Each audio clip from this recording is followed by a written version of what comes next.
Have you ever wondered why, in every Catholic Mass throughout the world, only the priest is allowed to touch the chalice? Not the faithful, not even deacons, only the priest, always the priest. It's a rule so ancient that many no longer question it. But behind this tradition lies a voice, a quiet but powerful decree from a man who lived nearly 1,700 years ago.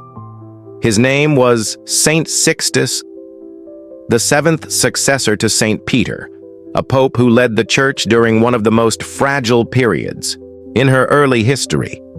He lived in the shadows of Roman persecution between the years 115 and 125 AD, when the Church was small, scattered, and under constant threat.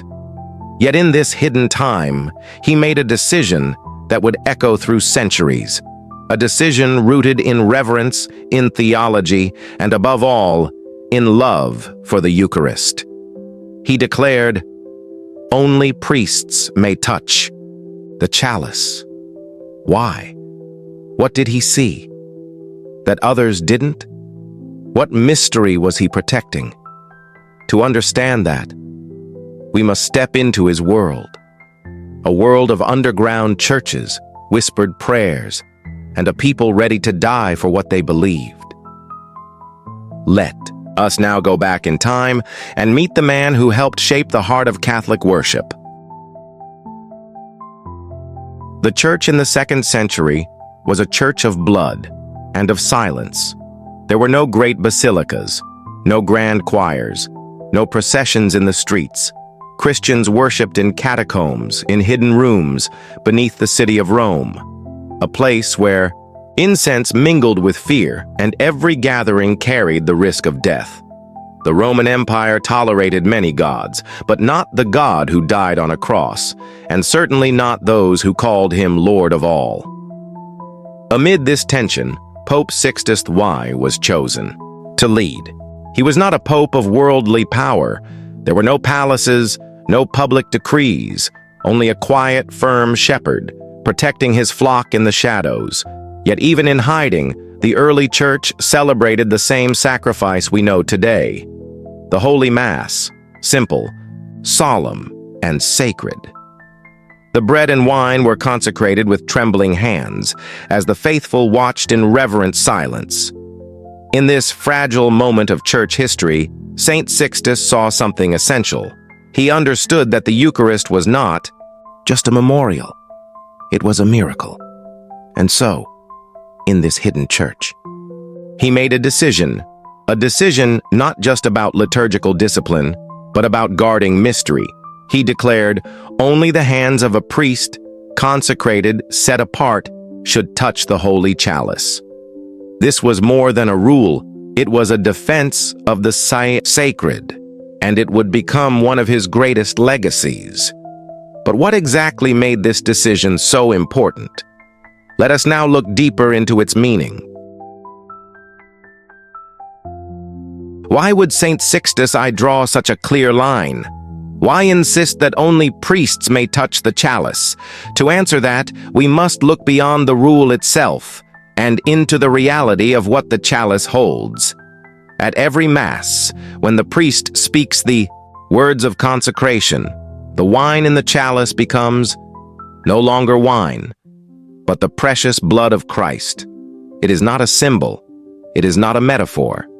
It is Christ himself, real, present, poured out for us. Saint Sixtus understood this deeply. In an age when the Church had no power, he grasped that her strength lay not in numbers or influence, but in the sacred mystery of the Eucharist. By restricting the chalice to the priest's hands, he was drawing attention to the holiness of what it contained. The priest is not simply a man at the altar. He is another Christ, alter Christus, consecrated, set apart by ordination to offer the holy sacrifice. His hands have been anointed, blessed for this singular task, to bring heaven to earth. When the chalice is lifted, he holds in his hands the blood that redeemed the world. To allow any hand, however well-meaning, to touch what only Christ entrusted to his priests would be to blur the sacred. Sixtus didn't just protect a practice. He protected a truth that still speaks today. Every time the priest raises the chalice and says, "This is the blood of the new and eternal covenant," a truth that reminds us the altar is holy ground. Like so many of the early popes, Saint Sixtus I would not leave this world in peace. Though the details of his death are shrouded in mystery, tradition tells us that he was martyred, a victim of Rome's intolerance toward the Christian faith.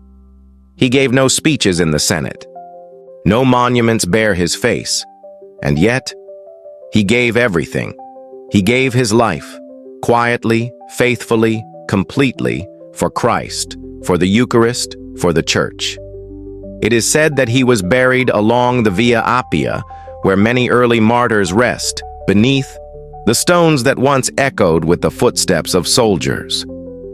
His feast is celebrated on April 3rd, and though his name may not ring loudly in our ears today, his influence remains etched into the fabric of Catholic worship. Every time a priest lifts the chalice with care, every time the faithful kneel in awe before the altar, Saint Sixtus I is remembered, not with fanfare, but with reverence.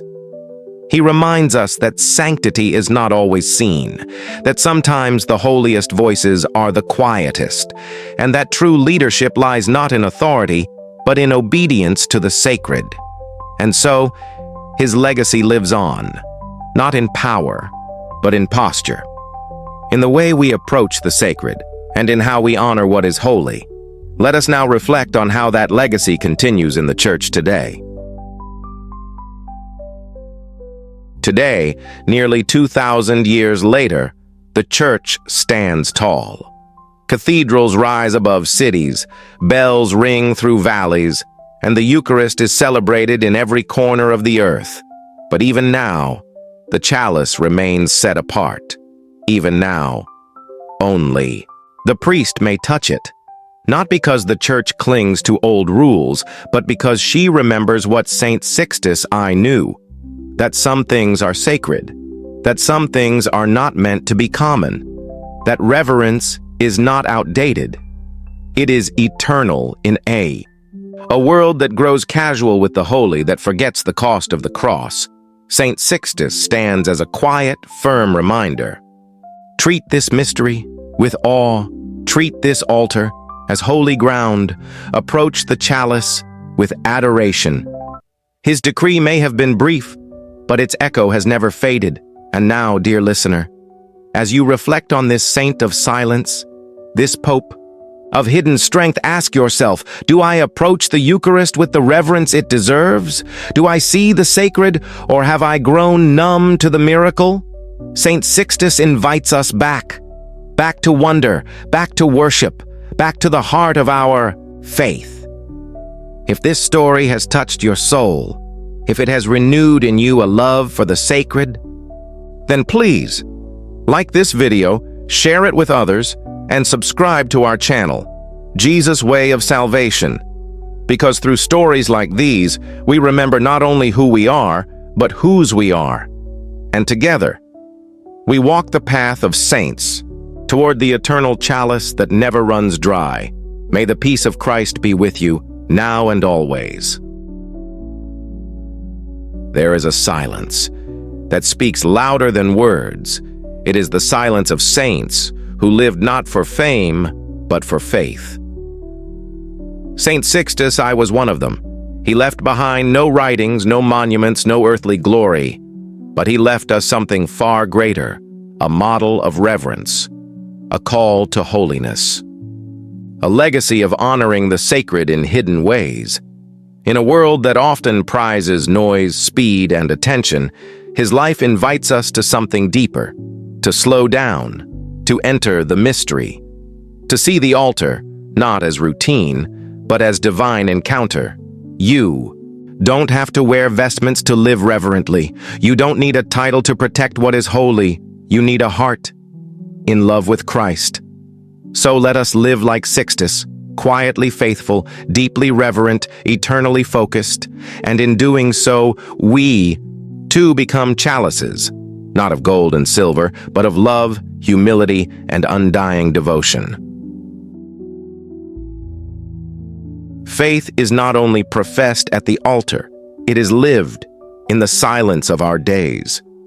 When we pause before the tabernacle, when we genuflect with intention, when we whisper Amen with full belief, we echo the reverence of Saint Sixtus. The chalice he protected is still lifted at every Mass. But today, each of us holds an invisible chalice, the chalice of our soul. What do we fill it with? Reverence or routine? Sacrifice or self? Christ or comfort? The saints remind us, we are made for more, not for applause, but for adoration, not for noise, but for nearness to God. So as this video fades, may its message remain. Let every Eucharist stir awe in our hearts.